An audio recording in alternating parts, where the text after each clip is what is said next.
चिदंबरमठाधीशं सिद्धारूढयतीश्वरं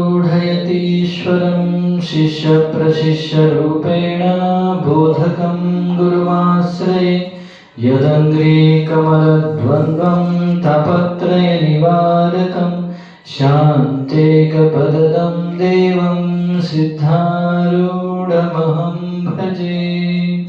वसुदेवसुतं देवं कंसचाणूरमर्दनं देवकी परमानन्दं कृष्णं वन्दे जगद्गुरुम्। ॐ सहना भवतु सहनौ भुनक्तु सह वीर्यं करवावहे तेजस्विनावधीतमस्तु मा विद्विषावहे। ॐ शान्ति शान्ति शान्तिः।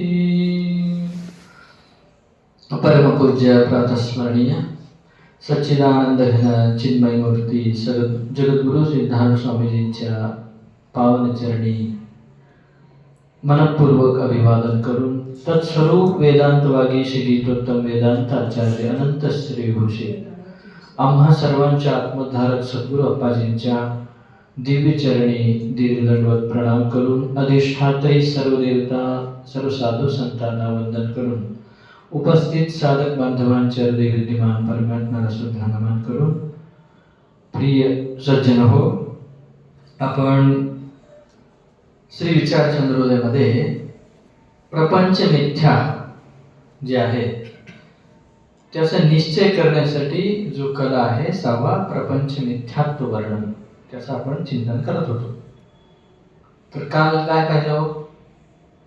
जागृत स्वप्न सुषुप्ती हे जे 3 आहेत हेच आपल्याला अनुभवाला येतात, आत्मा अनुभवाला येत नाही. का असं होतो? तर त्याचं वर्णन करत असताना त्यांनी सामान्य चेतन, विशेष चेतन, कल्पित ते काय आहे, सामान्य अंश, कल्पित अंश आणि काय विशेष अंश, असं काय काय 3 अंश झाले. सामान्य अंश, इदम अंश, आधार म्हणजे एकच, विशेष अंश अधिष्ठान एकच, कल्पित विशेष अंश भ्रम अध्यास एकच, असं सांगून पुढे त्याने वर्णन करत करत प्रपंच हा भ्रांतीरूप संसार जो आहे ते 5 प्रकारचा आहे असं सांगितले. सांगून काय म्हणाले ते? भेदभ्रांती, कर्ता भोक्ता भ्रांती, संघभ्रांती, विकार भ्रांती आणि ब्रह्मसे भिन्न जगतची सतत्वाची भ्रांती. हे जे 5 भ्रांती आहेत, 5 वेगवेगळ्या उदाहरणाने याचं भ्रांती दूर करत आहे. तर आपण भेदभ्रांतीमध्ये कोणतं उदाहरण पाहिलं? बिंब प्रतिबिंबवादाचं उदाहरण पाहिला. त्याच्यानंतर कर्ता भोक्ताचा जो आहे तो कोणता? स्फटिकचं उदाहरण. आणि संघचा जो आहे तो घटाकाशाचं उदाहरण आपण पाहिलं. काय कळलं का त्याच्यामध्ये? बिंब प्रतिबिंब उदाहरण सांगितले ते. काय हो बिंब प्रतिबिंब मध्ये? बिंब म्हणजे आता उदाहरण काय? उदाहरण समजून घ्यायचं अगोदर शॉर्ट मध्ये का, अजून एकदा रिव्हिजन म्हणून. बिंब जेव्हा आपण आरशासमोर जाऊन थांबतो, आपलाच चेहरा आरशामध्ये दिसतो. मी बिंब, आरशामध्ये जो मी दिसतो तो प्रतिबिंब आणि आरसा, असे 3 गोष्टी आहेत. मग त्या बिंब प्रतिबिंबामध्ये काय फरक वाटतो? माझ्यापेक्षा प्रतिबिंब वेगळा आहे. ते म्हणजे त्या आरशामध्ये एक कोणीतरी, तो प्रतिबिंब खरा व्यक्ती स्थित आहे आणि उलटा आहे, हे आपल्याला भान होतो, हो की नाही? हे उदाहरण सांगून ते आपले जे आहे शुद्ध ब्रह्म हा बिंब आहे, सिद्धांत सांगतात. शुद्ध ब्रह्म हा बिंब आहे, अज्ञान हा आरसा आहे आणि त्याच्यामध्ये प्रतिबिंब जो आहे शुद्ध ब्रह्माचा तो जीव आहे. मग जीव काय म्हणतो? भिन्नपणा. जीव वेगळा आणि देव वेगळा म्हणतो की नाही? कशामुळे आला हे? अज्ञानामुळे. तिथं कसं वेगवेगळं कशामुळे आलं? बिंब प्रतिबिंब आरशामुळे. तसं इथं मी वेगळा, जीव वेगळा आणि ब्रह्म वेगळा, हे कशामुळे आलं? अज्ञानामुळे. अल्पज्ञ, हो की नाही? अल्पज्ञ आहे. अजून काय? करता भोगता जे काही आलेलं आहे म्हणजे मिसकन्सेप्शन या जीवामुळे, ते कशामुळे? अज्ञानामुळे, आरशामुळे. आरसा जर ते लांबट असला, आपला चेहरा लांबट दिसतो. आहे का चेहरा लांबट? नाहीये. आरसा. तसं हे आरसा आहे. अंतःकरण, शरीर, अंतःकरण म्हणजे विशेष करून. तर याच्यामुळे मी असा आहे असं डोक्यात आहे, पण शुद्ध ब्रह्म जो आहे तो मी आहे असं सांगून पुढे काय म्हणाले? दुसरा दृष्टांत स्फटिक. स्फटिकाच्या दृष्टांताने करता भोगता. आता मी करतो, मी भोगतो, आपल्याला भान आहे, अनुभव आहे, हो की नाही? मी करणार आहे, मी भोगणार आहे, हो की नाही? घरून इथं आलो, हो की नाही? आता घरी गेल्यावर जेवतो, भोगतो, हो की नाही? हे आहे की नाही? याच्यामध्ये काही शंकाच नाहीये. पण मी करणारा भोगणारा नाहीये हे सांगायचं. कसं? उदाहरण दिले, स्फटिक आणि लाल कापड. आता हे लाल कापड आहे, ते पांढरं कापड आहे, वेगवेगळ्या रंगाचे कापड आहे. स्फटिक कसा आहे? ट्रान्सपरंट आहे, त्याला कलरच नाही आहे. जर याच्यावर ठेवला तर तो काय दिसतो? स्फटिक लाल वाटतो. स्फटिक लाल आहे का? नाहीये. त्या स्फटिकाचा या कपड्याशी, लाल रंगाच्या कपड्याच्या संपर्कात आल्यामुळे, समीपता संबंधामुळे तो लाल रंग स्फटिकमध्ये दिसतो. तर जेव्हा त्या स्फटिकाला त्या कपड्यापासून दूर करू, लाल रंग नसतो. मग कधीतरी त्या स्फटिक लाल रंगाचा होता का? कधीच नाहीये. वाटला आपल्याला काय? अरे लाल रंगाचा आहे. कशामुळे? ते पांढऱ्या कपड्यामुळे. तर त्यामुळे इथे ते उदाहरण देऊन काय सांगतात? करता भोगता हे अंतःकरणाचं आहे, शरीराचं आहे, माझं नाहीये. त्या शरीराचा आणि आत्म्याचा अत्यंत समीपता, तादात्म्य म्हणतात त्याला. समीपतामुळे काय म्हणतो? मी करणार, मी भोगणार, हो की नाही?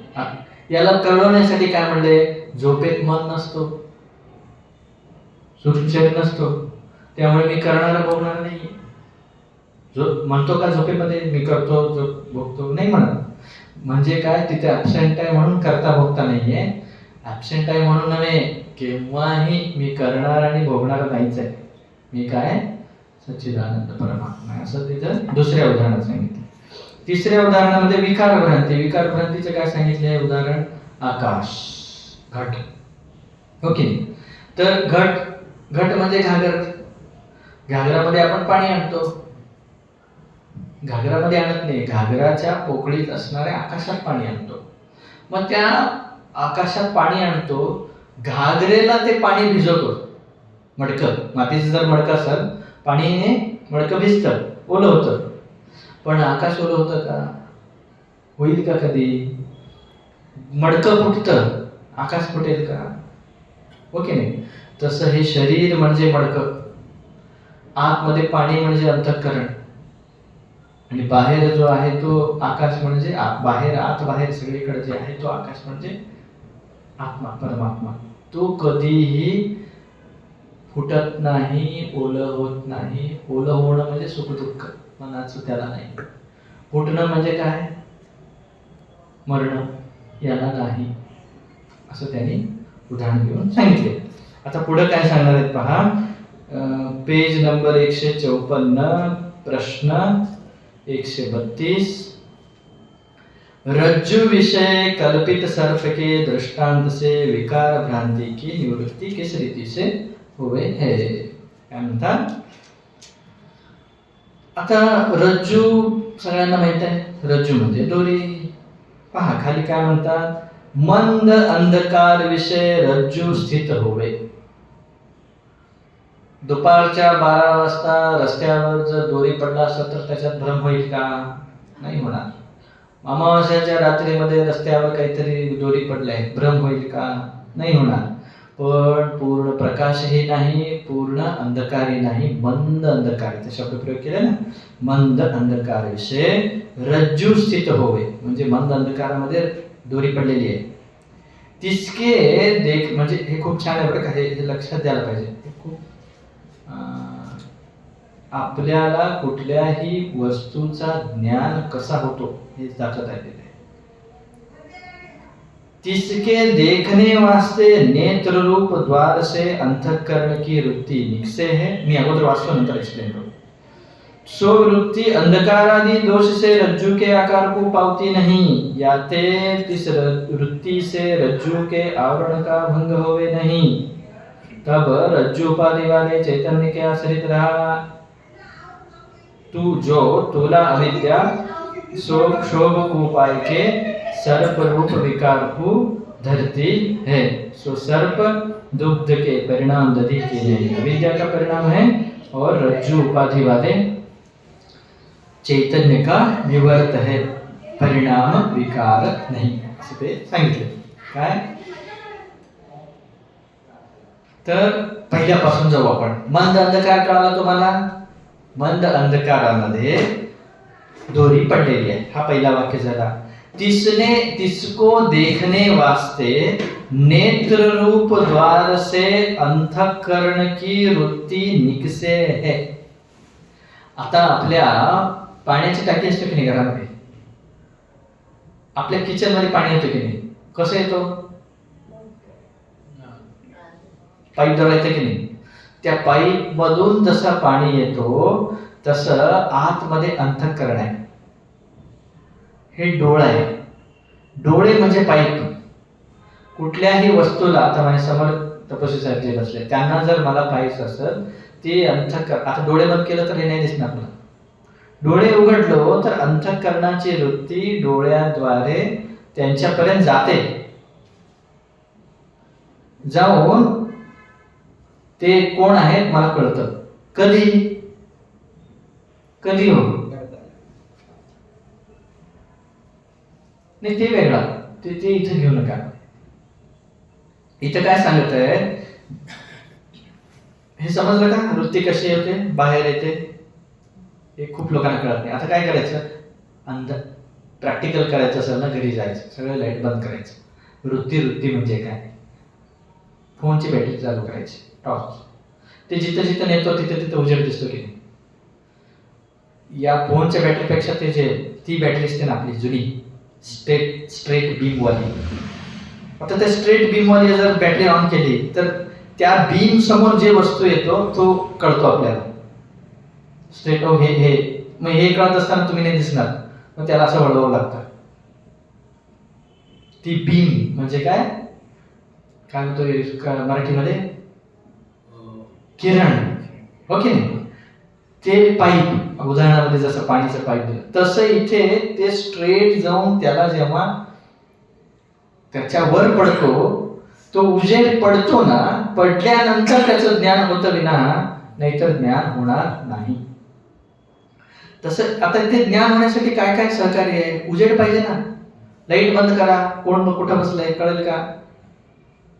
माझे डोळे उघडे आहेत, अंतःकरण उघडे आहे, डोळ्याचे रेजचं पण चाललेलं आहे, पण व्यक्ती दिसत नाही. तेच सांगत आहे तिथे. तसं मंद अंधकारामध्ये पडलेला जो रज्जू दोरी आहे, तिसके देखणे वास्ते, त्याला त्या रज्जूला पाहण्यासाठी नेत्र रूप द्वार से अंतःकरण की वृत्ती निकसे है, म्हणजे बाहेर पडतो. स्ववृत्ती अंधकारादी दोष से, अंधकाराच्या दोषामुळे रज्जू के आकार को पावता नहीं, हो की नाही. उजेडात जसं मी तुम्हाला पाहतो तसं अंधारात तुम्हाला पाहू शकत नाही. याते तिस वृत्ती से रज्जू का आवरण भंग होवे नाही, म्हणजे त्या वस्तूवर, आता तुम्ही अंधारामध्ये तुम्ही बसला, तुम्ही मला दिसणार नाही का, अंधार आहे. आता उजेड आहे, आता मी यांना पाहत आहे, इकडे कोणी मला दिसत नाही. याच्यावर आवरण आहे. आवरण म्हणजे काय, झाकणे. जसं पॅकिंग असतो की नाही, पॅकिंगमुळे वस्तू दिसत नाही, हो की नाही. तसं मी यांना पाहत असताना हे दिसत नाही, हे पण दिसत नाही. एका वेळेस एकच ज्ञान होतो, एका वेळेस एकच ज्ञान होतो.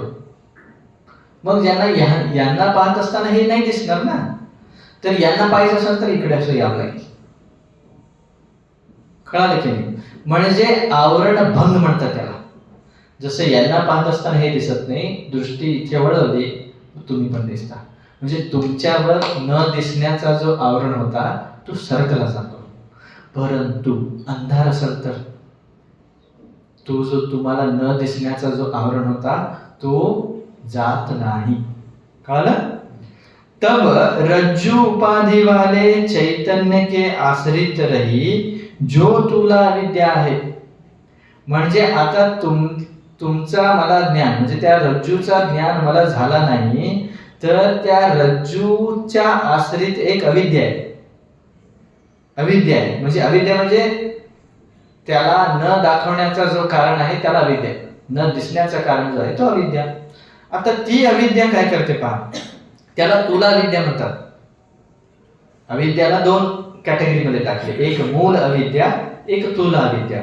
मूल अविद्या म्हणजे ब्रह्माचं अज्ञान, त्याला मूल अविद्या.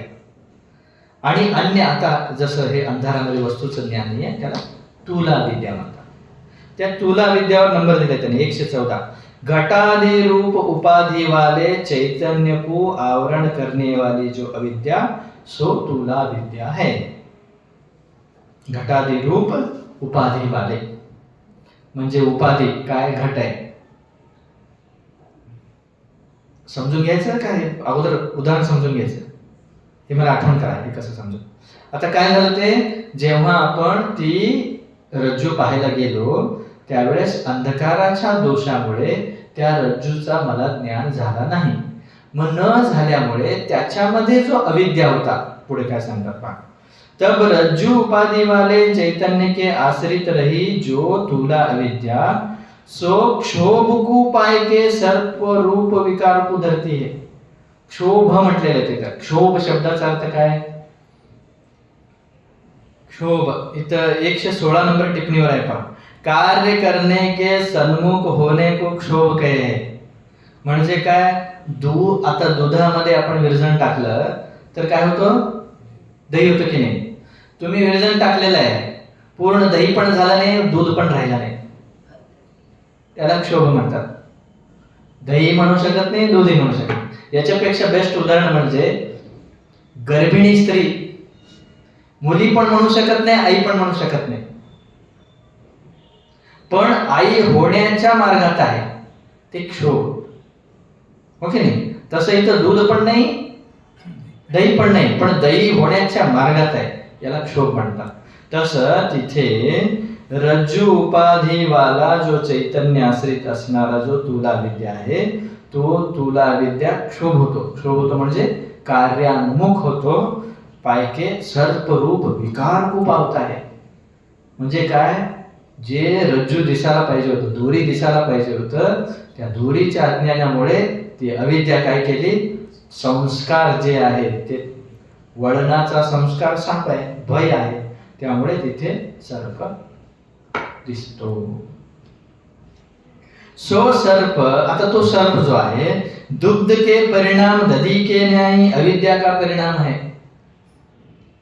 आता तो सर्प कशाचा परिणाम आहे, अविद्याचा परिणाम आहे. अविद्या आहे ना, म्हणजे त्या दोरीच्या अज्ञानामुळे सर्प दिसतो, म्हणजे त्या अविद्याचा परिणाम आहे. पुढे काय सांगतात, और रज्जु उपाधि वाले चैतन्य का विवर्त परिणाम नहीं. परिणाम नाही, विवर्त म्हणतात. दोन शब्द आहेत. शब्दाचा अगोदर आवरण भंग व्हायला पाहिजे शास्त्रामध्ये. इथे नवीन नवीन शब्द येत आहेत, हो की नाही.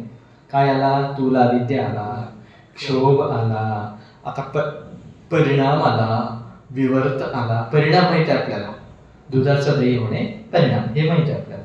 पण विवर्त नवीन शब्द आला. ओके. आता हे समजून घ्यायचं. तर हे समजून घेण्या अगोदर तुम्हाला कळो न कळो लक्ष द्या, हळूहळू कळतोच. पहिल्यांदा थोडं जड जातो. आता जेव्हा केव्हा आपल्याला ज्ञान होतं की नाही, ज्ञान कसा होतो, त्याचा एक प्रोसेस आहे.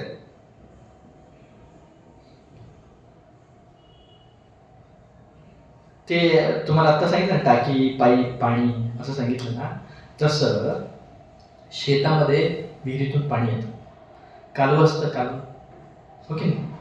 कालव्यातून ते पाणी येतं आणि जिथे पीक आहे तिथं सगळं पाणी व्यापतं, होतं की नाही. तसं इथे आपण जेव्हा कुठल्याही वस्तूला पाहतो, ते वस्तूचा प्रत्येक वस्तूला आधार चैतन्यच आहे.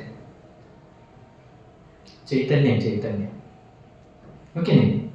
त्या चैतन्याचा आणि या चैतन्याचा एकत्र झाला की ज्ञान होतो. कळत आहे? प्रत्यक्ष ज्ञान म्हणतात. प्रत्यक्ष ज्ञान कसं होतो? अंतःकरणवृत्ती नेत्रद्वारा बाहेर येऊन त्या बाहेर असणाऱ्या वस्तूच्या पाठीमाग आधार असणारा जो चैतन्य आहे, त्याच्यातला चैतन्य, वृत्तीमध्ये असणारा चैतन्य, अंतःकरणामध्ये असणारा चैतन्य एक झाला, मग ज्ञान होतो. कळलं का? नाही, चैतन्य सगळ्याकडे आहे की नाही, सर्वत्र आहे की नाही, हो की नाही. आता हे जड आहे, जड चैतन्य माहित व्हायला पाहिजे ना अगोदर. आपण जड कशाला म्हणतो? आपण जे स्वतःलाही जाणत नाही, दुसऱ्यालाही जाणत नाही, ते जड, हो की नाही. चैतन्य म्हणजे काय? स्वतःलाही जाणतो, दुसऱ्याला. तो चैतन्य जो आहे प्रत्येक वस्तूला आधार आहे, हो की नाही. आता ती जी रज्जू आहे, रज्जू म्हणजे दोरी आहे, ती दोरीला आधार कोण आहे? आधार चैतन्य,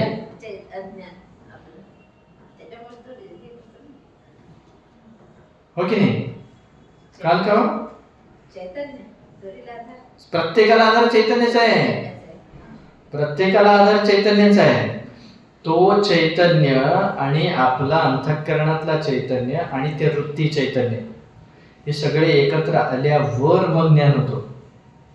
आता जेव्हा रज्जूचं आपण ज्ञान करायला जातो, त्यावेळेस रज्जूच्या पाठीमागे असणारा चैतन्य मुळे ते ज्ञान व्हायला पाहिजे.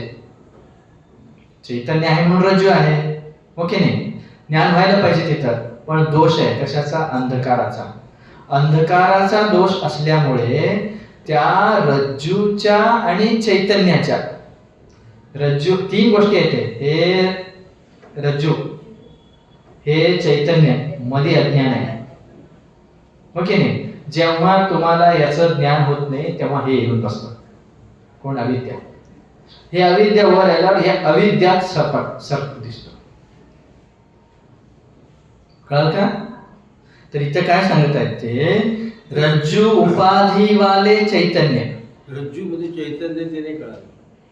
रज्जू सगळीकडे चैतन्य आहे, रज्जू मध्येच पण चैतन्य आहे. रज्जू दिसतो की नाही? इथे चैतन्य म्हणजे अर्थ काय घ्यायचा आहे? रज्जू दिसायला कारण कोण आहे? चैतन्यच आहे. म्हणजे आता हे पहा, हे उदाहरण आहे, तुम्हाला समजेल, कळेल. या उदाहरणाने कळेल तुम्हाला. हे रज्जू आहे, हे चैतन्य आहे. कळलं? प्रत्येक गोष्टीला, आता जसं याला बॅक कव्हर आहे, तसं प्रत्येक वस्तू दिसायचं असेल तर, कळायचं असेल तर त्याच्या पाठीमागं चैतन्य आहे म्हणूनच कळतो. पण जर याच्या आणि याच्यामध्ये अविद्या आहे, अविद्या म्हणजे काय? जर हा दिसला नाही काही कारणामुळे, तर याच्या आणि याच्यामध्ये जो अज्ञान आहे तो वर येऊन बसतो आणि तो काय करतो? वेगळंच दाखवतो. कळलं का? म्हणजे मला काय सांगायचं होतं, जेव्हा केव्हा ज्ञान होतं, हे वस्तू आहे, हे चैतन्य आहे, याचा आधार, हो की नाही. तसं याचा पाठीमागं जो चैतन्य आहे आणि जो वृत्ती जातो की नाही, त्याच्या पाठीमागं पण याच्यासारखं चैतन्य. आता समजा हे असं चाललंय, याच्या पाठीमागं पण चैतन्य आहे. अंतःकरण आहे, त्याच्या पाठीमागं पण चैतन्य आहे. हे ट्रान्सपरंट चैतन्य, हे चैतन्य, वृत्ती चैतन्य, वस्तू चैतन्य, हे तिन्ही एक झालं मग ज्ञान होतो. जर त्या वस्तूचा ज्ञान नाही झाला काही कारणास्तव, तर या दोघीमध्ये असणारा जो अज्ञान आहे त्याच्यामुळे दुसरा वस्तू दिसतो. हे नेहमी आपल्याला प्रत्येक क्षणी ज्ञान कसा होतो असाच होतो.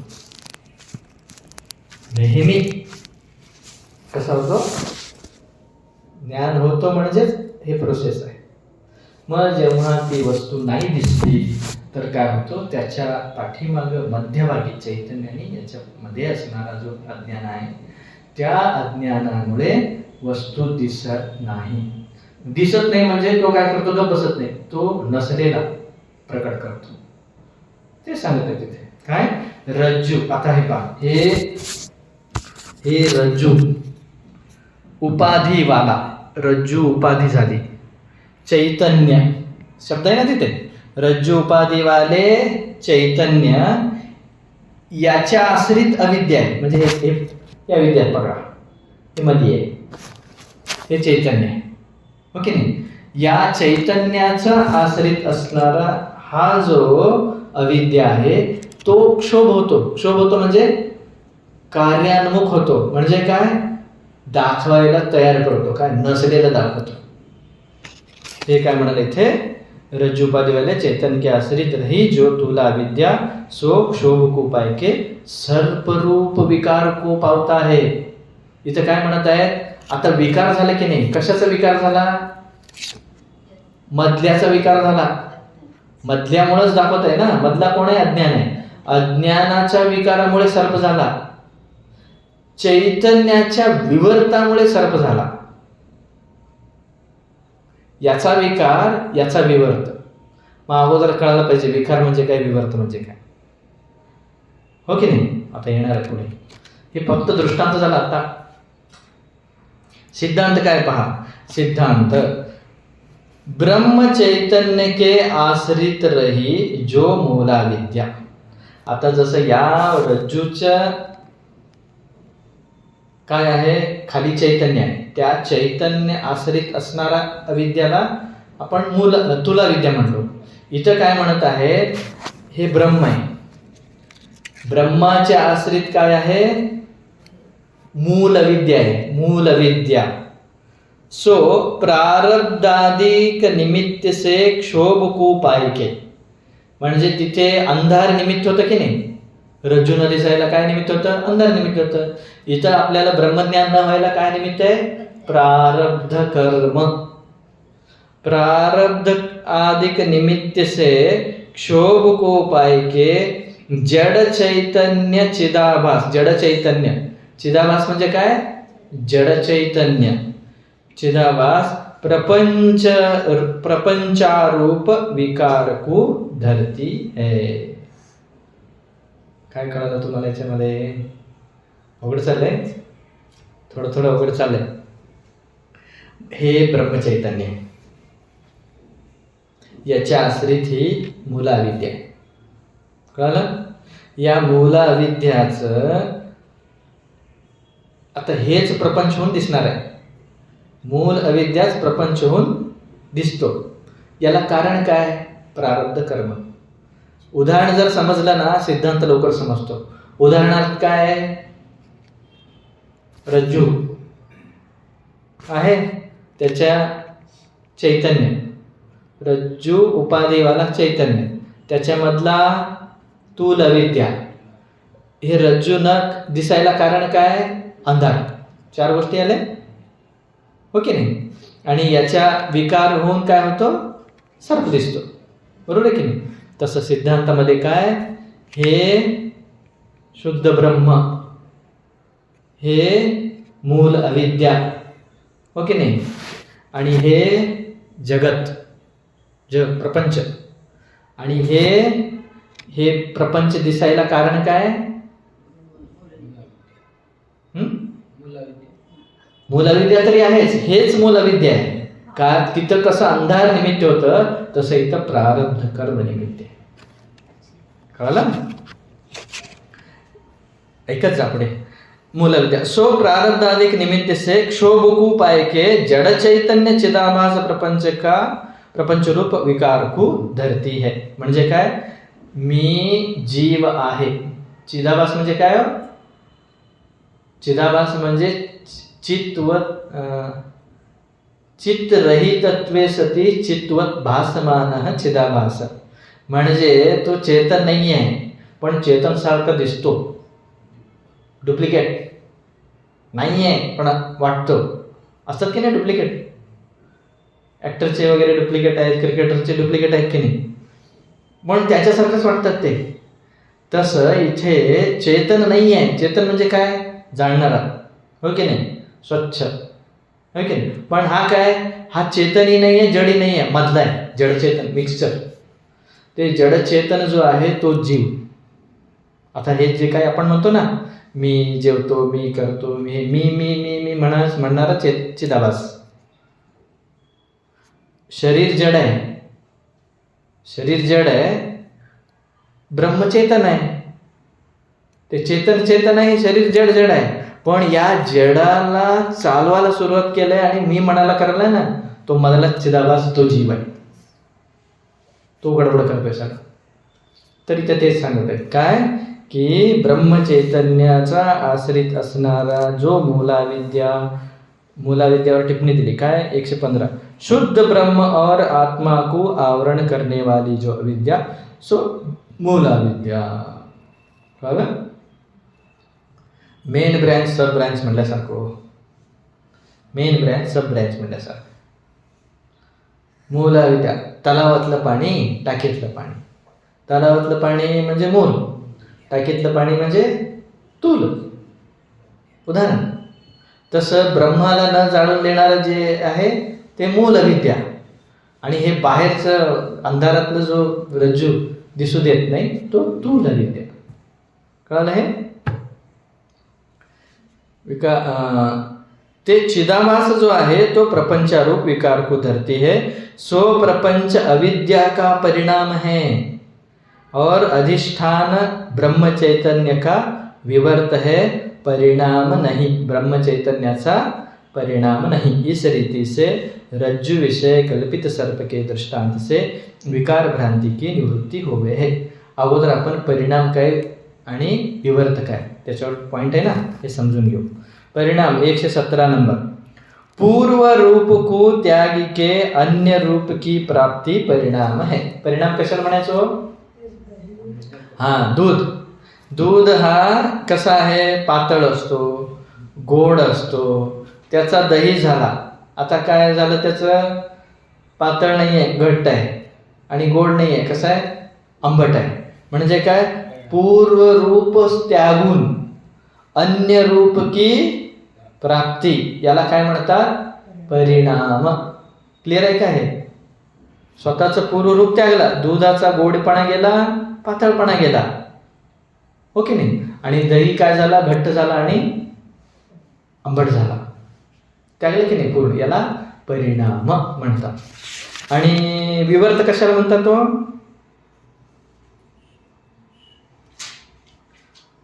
विवर्त म्हणजे तुमचे सोनं आहे, सोन्याचं आभरण झालं, काय परिणाम आहे का काय?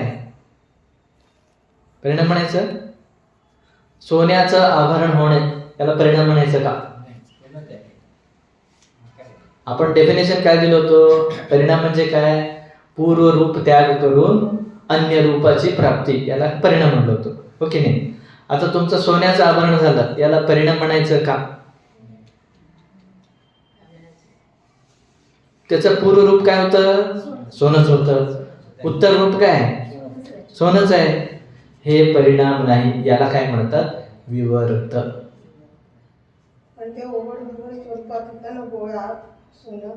नाही, त्याच्यात बदलाव काय झाला का, मूल. आता जसं इथं दुधामध्ये गोडपणा पातळपणा होता, इथे काय झाला, घट्ट आणि आंबट झाला. पूर्ण बदललाच ना. पूर्वीचं काय राहिलं का त्याच्यामध्ये? पूर्वीचं काय राहिलंच नाही. तसं जेव्हा सोन्याचं आभरण केल्यानंतर पूर्वीचं काय झालं का त्याच्यात? हा, आकार बदलला, बाकीचं काय बदललं का? रंग बदलला का त्याचा? रूप बदलला, रंग नाही बदलला. ते जसं आहे तसंच आहे. मग त्याला सोनंच म्हणतात ना. सोनंच म्हणतात. हो, परत त्याला घट्ट करा, परत सोनंच आहे. तसं दहीला करता येतो का? दहीला दूध करता येतो? हो की नाही? तर कळालं का विवर्त? विवर्त म्हणजे कळालं का? तसं इथं काय म्हणत आहे, हे जे प्रपंच आहे ना, हे प्रपंच अविद्याचा परिणाम आहे आणि चेतनाचा विवर्त आहे. हा, अविद्याचा परिणाम आहे. अविद्या काय आहे? अविद्या म्हणजे काय? न कळू देणे. आणि आता प्रपंच दिसत आहे, विरुद्ध झाला. हो की नाही? पण चेतन काय आहे? स्वतः प्रकाश रूप आहे. याला पण प्रकाश करत आहे प्रपंच. म्हणजे जसं सोन्याचंच आभरण झालं तसं ब्रह्माचंच प्रपंच आहे. ब्रह्म सोडून प्रपंच नाहीये. कळालं का? माहिती आहे, थोडं थोडं कळालं, पण कळालं. आपण शब्दावलीनुसार जाऊ आता. पेज नंबर 156 वर 2 आकडा. उपादान के समान सत्ता वाला जो अन्यथा रूप कहिए, उपादानता और प्रकार का आकार सो परिणाम है. उपादान शब्द प्रयोग करता येते. उपादान म्हणजे काय हो? जसं हे जे मडकं असतं की नाही, मडकाला उपादान कारण कोण आहे? माती. ओके नाही? म्हणजे वस्तूच्या उत्पत्तीला जो मुख्य कारण आहे त्याला उपादान कारण म्हणतात. कळलं का? उपादान कारण. मग त्या उपादान कारणाचा म्हणजे काय? मातीचा.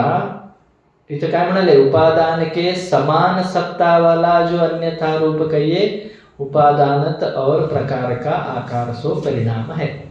म्हणजे काय? ते जे मातीचंच मडकं झालं, मातीचंच दुसरा रूप झाला, समान सत्ता आहे तिथे. समान सत्ता म्हणजे काय? व्यवहाराचा आहे ना तो. आता त्या याच्यामध्ये अविद्या, रज्जू आणि सर्प. अविद्या कुठली आहे? मिथ्या आहे. आणि सर्प काय? ते पण खोटं आहे. ते पण खोटं, ते पण एक समान सत्ता झाला आहे. हो की नाही? पण रज्जू खरं आहे. हो की नाही? सर्प खऱ्यासारखं दिसतो. बरोबर आहे की नाही? उदाहरण समजून घ्या. रज्जू म्हणजे दोरी सत्य आहे. सर्प सत्य वाटतो म्हणून त्याचं विवर्त येते. आणि इथं अविद्या आहे आणि अविद्याचा सर्प दिसतो. अविद्या पण खोट आहे, सर्प पण खोट आहे. पण अविद्याचा परिणाम आहे तो, चेतनाचा विवर्त आहे. कळलं? हळूहळू कळेल.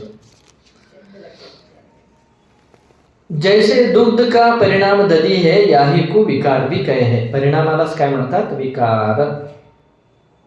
कळलं? पुढे जायचं. 118 नंबर टिप्पणी काय म्हणतो पहा. जो आप निर्विकार रूप से स्थित होवे और अविद्याकृत कल्पित कार्य का आश्रय होवे सो अधिष्ठान है. हे अधिष्ठानाचं डेफिनेशन आहे. अधिष्ठान कशाला म्हणायचं? जो आप निर्विकार रूप से स्थित होवे म्हणजे जो स्वतःमध्ये काहीही बदल होत नाही. और अविद्याकृत कल्पित कार्य का आश्रय होवे म्हणजे सगळ्याला, म्हणजे या प्रपंच अविद्याचाच परिणाम आहे ना, याला आश्रय असणारा याला अधिष्ठान म्हणतात. तो खूप सूक्ष्म आहे. म्हणूनच मी तुम्हाला सुरुवातीला सांगितलं होतं की नाही, जरा कॉन्सन्ट्रेशन लेवल हाय पाहिजे इथे. ओके. उपादान वेगळा, अधिष्ठान वेगळा. अधिष्ठान म्हणजे काय? की जो स्वतः बदलत नाही. तो सोनं स्वतः बदलला का? स्वतः जसं आहे तसंच राहिलेलं आहे. आता 10 ग्रॅमचं सोन्याचं तुम्ही 10 आभरण बनवला, किती 9 ग्राम झाला का? 10 ग्राम राहिला. स्वतःमध्ये काहीही बदल न होता काय होणे? अविद्याला आश्रय होणे. म्हणजे काय? आवरण हे काल्पनिक आहे सोनंच आहे की नाही? पण आपण काय म्हणतो? नाव दिलं त्याला, कानात ज्याला घालतो त्याला काय म्हणतो? जे काय रिंग म्हणता, हो की नाही? मग रिंग आहे का सोनं आहे? ते सोनंच आहे. त्या आकारामुळे त्याला काय नाव दिलं तुम्ही? रिंग. नाकामध्ये असलेल्याला नथ, हो की नाही? गळ्यातल्याला लॉकेट, काय म्हणतात तुम्ही? चेन. हातातल्याला ब्रासलेट. अजून काय? अंगठी. किती आहे? हे काय बाजूबंद बघा किती आहे? तुम्हालाच माहित, महिला मंडळ, हो की नाही? त्यांच्या आकारामुळे त्याला नाव बदल बोलत आहे. पण आहे काय? सोनंच आहे. ते सोनं म्हणजे इथं उदाहरणात अधिष्ठान. स्वतः बदलत नाही आणि जे अन्य दिसत आहे त्याला आश्रय झालेला आहे. म्हणजे काय? नथला आश्रय कोण आहे? सोनंच आहे. रिंगला आश्रय कोण आहे? सोनंच आहे. बांगडीला आश्रय कोण आहे? सोनंच आहे. अंगठीला आश्रय कोण आहे? सोनंच आहे. सोनंच आहे ते. त्या चेंज काय झाला? आकार चेंज झाला, नाव चेंज झाला, हो की नाही? तसं हे सर्व प्रपंच ब्रह्मच आहे. ब्रह्म व्यतिरिक्त नाहीच आहे, ब्रह्मच आहे. पण तो ब्रह्माच्या ऐवजी आपल्याला हे असं वेगवेगळं दिसत आहे का?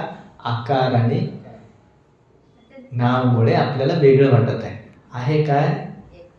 ब्रह्मच आहे. कळलं? आपल्याला हे समजून घ्यायचं. यालाच अधिष्ठान म्हणतात. आता अधिष्ठान कशाला म्हणायचं आणि उपादान कशाला म्हणायचं? हे मिथ्या वस्तू उपादान होतो. माती उपादान आहे का अधिष्ठान आहे?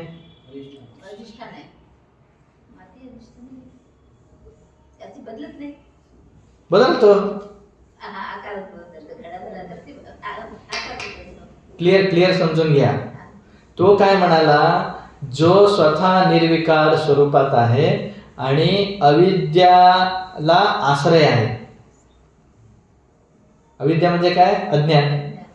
आता हे जे माती आहे हे ब्रह्म आहे का काय? माती आहे, हो की नाही? म्हणजे अविद्या आहे. अविद्या आहे ना मातीला कोणीतरी पुन्हा आश्रय आहे की नाही? माती कशावर अवलंबून आहे?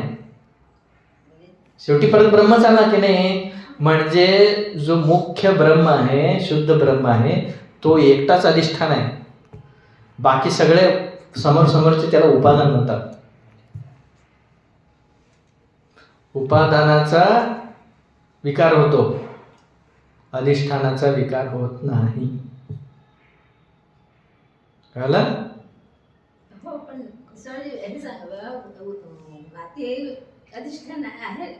अधिष्ठान नाही, उपादान. हे नाही, अधिष्ठान याचा अर्थ काय? स्वतः निर्विकार रूपाने राहतो, हो की नाही? तो माती स्वतः विकारी आहे. माती कशाने बनला? पाण्याने. पाणी कशाने बनला? अग्नीने. अग्नी कशाने बनला? वायूने. वायू आकाशाने. आकाश ब्रह्माने. मग कोण अधिष्ठान? माती नाही. कळलं? हो की नाही? म्हणजे जे निर्विकार असतो तोच अधिष्ठान. निर्विकार कोण आहे? ब्रह्म एकच आहे. माती विकार झाला की नाही? बदलला. माती अगोदर, आता समजा माती रेड होता, त्याचं टेस्ट पहा, ते वेगळं होता, त्याच्यात काहीतरी मिक्स झाला, वेगळं झालं. असं ब्रह्म होऊ शकतो का? ब्रह्म कधीही विकार होत नाही. म्हणून तो निर्विकार असून आणि हे जे विकार दिसत आहे त्याला आश्रय आहे. हे विवर्त आणि परिणाम हे जर तुम्ही लक्षात ठेवलं, आणि अधिष्ठान आणि उपादान, अधिष्ठान उपादान, इथे विवर्त आणि परिणाम, हे सगळे तुम्ही ते लिहून घ्यायला पाहिजे, घरी जाऊन चिंतन करायला पाहिजे. मग उद्या दुसऱ्या दिवशीहून आल्यानंतर मग काहीतरी विचारलं पाहिजे, सांगलं पाहिजे, मग तो थोडं क्लिअर होतो. आता कळालेलं आहे तुम्हाला कळालेलं नाही असं नाही आहे, पण टिकत नाही, परत गायब होतो, परत सकाळी आल्यावर नवीनच वाटतं. का? त्याचं आपल्याला जास्त हे नाही ना, संस्कार नाही आहे त्यासाठी. कळालं? अधिष्ठानात हे सगळे डेफिनेशन आहेत, हे डेफिनेशन लक्षात ठेवायला पाहिजे. काय? जो आप निर्विकार रूप से स्थित होवे और अविद्याकृत कल्पित कार्य का आश्रय हुए सो अधिष्ठान है. जैसे कल्पित सर्प का अधिष्ठान रज्जू है. कल्पित सर्पाचं अधिष्ठान कोण आहे? रज्जू आहे. रज्जू आहे का? उदाहरणात रज्जू आहे, खरं पाहायला गेलं तर रज्जू नाही. रज्जू ज्याच्या आश्रित म्हणजे चैतन्य, रज्जूच्या पाठीमागे जो चैतन्य आहे तो काय आहे? तो अधिष्ठान आहे. नेहमी चैतन्याचं अधिष्ठान असतो, पण उदाहरणामध्ये कोण आहे? ते कल्पित सर्पाला अधिष्ठान रज्जू आहे. याही को परिणाम उपादान से विलक्षण दूसरा विवर्त उपादान भी कहते हैं. म्हणजे काय? परिणामी उपादान आणि विवर्त उपादान. परिणामी उपादान म्हणजे जगत आहे आणि विवर्त उपादान म्हणजे जगत नाही. खूप सूक्ष्म आहे, कळायला जड जातो. एवढंच परिणाम आणि हे कळलं ना, विवर्त कळलं ना. प्रपंच जो आहे तो मायाचा परिणाम आहे, ब्रह्माचा विवर्त आहे. कळलं? परिणाम याने क्या? साहेब आले म्हणून अजून एकदा रिपीट. छान आहे का? दुधाचं दही होणे परिणाम. स्वतःच त्याचं डेफिनेशन काय आहे परिणामाचा? कुठे गेलो? पूर्व रूप त्याग के अन्य रूप की प्राप्ती परिणाम. आता दूध कसा होता? गोड होता, द्रव होता. त्याचं काय झाला? विरजण टाकल्यानंतर दही झाला. दही आता पातळ नाही आहे, घट्ट आहे आणि काय? आंबट आहे. म्हणजे त्याचा पूर्व रूप त्याग झाला आणि काय झाला? अन्य रूप झाला. याला काय म्हणतात? परिणाम. विवर्त कशाला म्हणतात? पूर्व रूप त्याग केलं नाही पण अन्य रूपाने दिसत आहे, त्याला विवर्त. सोन्याचं आवरण झालं. सोन्यात काय फरक पडला का? रूपात फरक पडलं, याला विवर्त म्हणतात. कळालं का? तसं हे जे प्रपंच आहे हे प्रपंच अविद्याचा परिणाम आहे, ब्रह्माचा विवर्त आहे. म्हणजे अविद्या म्हणजे काय? न कळू देणे, पण काय करतं? प्रपंचाला कळवतो. विरुद्ध झालं ना. अविद्या म्हणजे काय? न समजू देणे. आणि इथं काय होत आहे?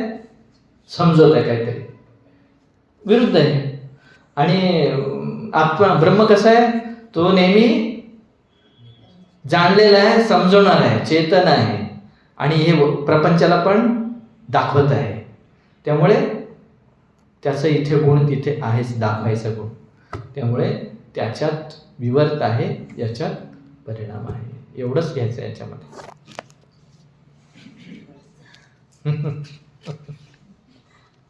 पुढे जो कल्पित सर्प का अधिष्ठान रज्जु है यही को परिणामी उपादान से विलक्षण दूसरा विवर्त उपादान भी कहते हैं. पुढे 119वा विवर्त. आता विवर्ताचं डेफिनेशन इथं आलं. अधिष्ठान ते विषम सत्ता वाला कहिए अल्प और भिन्न सत्ता वाला जो अधिष्ठान से अन्यथा रूप नाम और प्रकार आकार सो विवर्त है. हे डेफिनेशन कळायला अवघड जातं. पण आता आपण जे विचार केलो ना, जैसे रज्जू का विवर्त सर्प है याही को कल्पित कार्य और कल्पित विशेष भी कहते हैं. त्याचं खूप सारे लक्षण आहेत. उपादान कारण के समान स्वभाव वाला अन्यथा स्वरूप परिणाम कहिए. परिणामचं डेफिनेशन काय? उपादान कारण के समान स्वभाव वाला अन्यथा स्वरूप परिणाम कहिए है. विवर्त कशाला म्हणतात? अधिष्ठान ते विपरीत स्वभाव वाला अन्यथा स्वरूप विवर्त कहिए है. परत अजून एक, तेच संस्कृतमध्ये उपादान समसत्ताकत्वे सती अन्यथा भाव परिणाम उपादान विषम सत्ताकत्वे सती अन्यथा भाव विवर्त सत्ता स्फूर्ती प्रदात्री चैतन्यम अधिष्ठान अध्यस्थ अधिकरणम अधिष्ठान, एवढं सगळं डेफिनेशन आहे. त्यामुळे कुठपर्यंत आलो आपण आता? म्हणजे हे सिद्धांत पण झालं काय इथे. आता पुढं काय आहे, पुढं दुसरा कॉन्सेप्ट आहे ते आपण उद्या पाहू. कनक विषय कुंडल की प्रतीति के दृष्टांत से ब्रह्म से भिन्न जगत के सत्यता की भ्रांती की निवृत्ती किस रीती से होईल. आत्ता जे उदाहरण दिलं आपण सोन्याचं तेच उदाहरण उद्या देणार आहे. आजच्या याच्यामध्ये काय होता, मुख्य काय होता की प्रश्न काय होता मुख्य, रज्जु विषय कल्पित सर्प के दृष्टांत से विकार भ्रांति की निवृत्ति किस रीति से हुए. आता विकार आपल्यामध्ये विकार आहेत की नाही? हमारे में विकार है. क्या क्या विकार है? अस्ति, जायते, वर्धते, विपरिणमते, अपक्षीयते, विनश्यति, याला षडविकार म्हणतात. शरीर या जीवामध्ये अस्ति म्हणजे असतो, गर्भामध्ये असतो, जायते जन्मतो, विपरिणमते वाढतो, अपक्षीयते 40 पर्यंत वाढतो, परत क्षीण होतो, विनश्यती नाश होतो. हे विकार आहेत. कशाचे? शरीराचे, आत्म्याचं नव्हे, ब्रह्माचे नव्हे, परमात्म्याचे नव्हे. हे सांगण्यासाठी त्यांनी आता उदाहरण दिले. कसं? त्या रज्जूमध्ये मंद अंधकारामध्ये जेव्हा ती दोरी दिसत नाही, तर त्या न दिसल्यामुळे त्या चैतन्य आश्रित अविद्याच काय झालं, रज्जूच्या आश्रित जो अविद्या आहे ना, रज्जूच्या पाठीमागे असणाऱ्या चैतन्याच्या आश्रित अविद्याच क्षोभ होऊन सर्प वाटतो. हो की नाही? तसं परमात्म्याचं ज्ञान नसल्यामुळे, अज्ञान असल्यामुळे काय होतं, त्याचंच विपरीत हे शरीर वगैरे सगळं मी आहे असं वाटतो. पण मी कोण आहे? मी कधीही न विकार होणारा आत्मा आहे. ओम पूर्णमदः पूर्णमिदं पूर्णात् पूर्णमुदच्यते पूर्णस्य पूर्णमादाय पूर्णमेवावशिष्यते. ओम शांति शांति शांति. सद्गुरुनाथ महाराज की जय.